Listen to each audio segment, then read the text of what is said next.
எல்லோருக்கும் வணக்கம். இன்றைக்கு நான் ஆட்டாமா புட்டு தான் அவிக்க போகிறேன். அதுக்கு இந்த ஆட்டாமா பேக்கெட் எடுத்துருக்கிறேன். இதில் நான் 3 கப்பு மா எடுத்துருக்கிறேன். இதை நாங்கள் வறுத்தெடுக்க வேணும். முதல் வறுத்தெடுப்போம்.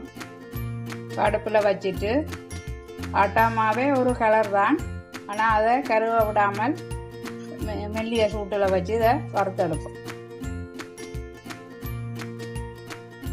இது நான் 25 நிமிஷமாக இதை வறுத்துருக்கிறேன். இனி இதை நாங்கள் இறக்குவோம். இப்போ நான் ஆட்டாமா எல்லாத்தையும் வறுத்ததை அரிச்சு கொண்டு வந்துட்டேன். அரிச்சாச்சு. இதுக்கு தேவையான அளவு உப்பை போட்டுட்டு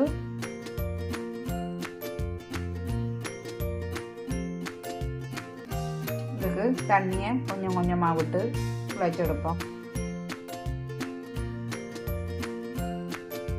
கொதிச்ச சுடு தண்ணி தான், அப்படியே இதை விட்டுட்டு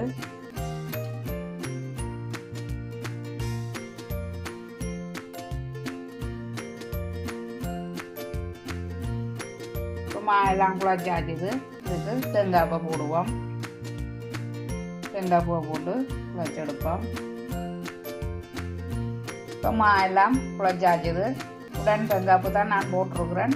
இப்போ தான் நல்லா டேஸ்டாக இருக்கும். இதுக்கு நான் குழல் போட்டு தான் அவிக்க போகிறேன். அப்போ கீழே கொஞ்சம் தேங்காய் பூவை போட்டுட்டு மாவையும் போட்டு அதோட சேர்த்து இடையில ஒரு தேங்காய் பூ போட்டு ரெண்டு மாவை போடுவோம். இப்போ குழலுக்குள்ள மாவை போட்டுட்டு இதை மூடி போட்டு இதை நாங்கள் அவிச்செடுப்போம். இப்போ பாருங்க, தண்ணி கொதிச்செடுத்து இதை பானையில் வச்சு அவிப்போம். இப்போ இதை அவிஞ்செடுத்து இதை இறக்குவோம்.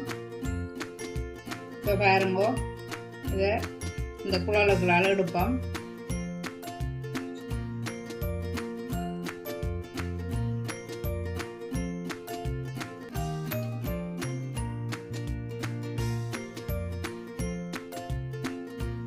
இப்போ ஆட்டாமா குழல் புட்டில் அவிச்சிருக்குது. அதோட சேர்த்து உருளைக்கிழங்கு கறியும் கத்திரிக்காய் கடலை கறியும் தான் இதோக்கு சாப்பாடு. இது சூப்பராக இருக்கும் சாப்பிட. இதை சாப்பாடுங்கிட்ட விட்டால் இதுதான். நீங்களும் செய்து சாப்பிட்டு எப்படி இருக்குன்னு லைக் பண்ணுங்க, கமெண்ட் பண்ணுங்க, ஷேர் பண்ணுங்க, மறக்காமல் சப்ஸ்கிரைப் பண்ணுங்க. நன்றி, வணக்கம்.